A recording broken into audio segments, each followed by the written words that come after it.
Hi mga ka-impossible basketball, tunay ngang walang imposible sa Diyos. Ito nga pala yung first game ng aking import na si Cedric Reyes. Kita nyo naman na kahit ba niliit ng kanyang mga kakampi ay kaya-kaya niyang dalhin. Ayan, nakita nyo naman may depensa, marunong din tumalon. At ang higit sa lahat, gustong-gusto ko siya yung utak niya sa game. Kahit alam niya na kaya niyang idiretso, ipapasa niya. Tignan nyo naman guys, ayan o. So pagkuha niya ng rebound, babantayan siya. Papasa niya pag may dalawa na sa kanya. So yung vision niya guys, yun yung gustong gusto ko sa kanya. Gusto ko matutunan ng mga estudyante ko yan.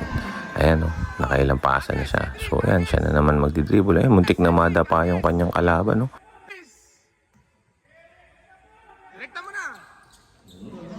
Impact, pasa silang dalawa. Shoot! Easy basket, napakadali ng basketball.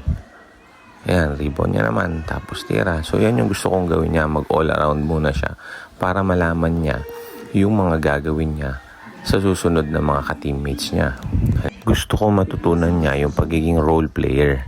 Lahat muna kaya niyang gawin and then kapag marunong na siya sa lahat, pwede niyang i-apply sa bawat team na mapapasukan niya. Ito nga, sirap na pasahan niya, nakashoot, tumambling pa.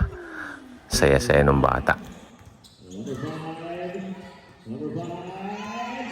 Ito nga din pala guys, yung isa palang gusto kong move niya, yung ginagawa ng kuya niyang si Cian Reyes. Ayan o, yung mga Pinoy step move nila. So, effective talaga, especially lalo na kung bata ka pa.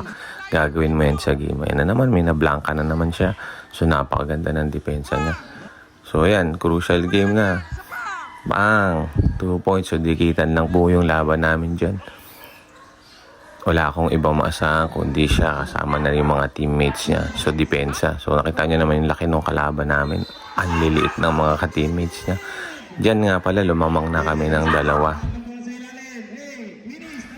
Ayan, so lamang na kami ng dalawa. So, ito nga pala yung masakit na part dyan. So, lamang kami dalawa. So, naitira ni Julian Añonuevo, yung estudyante ko dito sa Tayuman.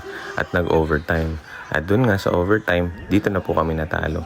Pero good game pa rin naman. Maraming salamat pa rin sa Diyos. God bless. Thank you for watching.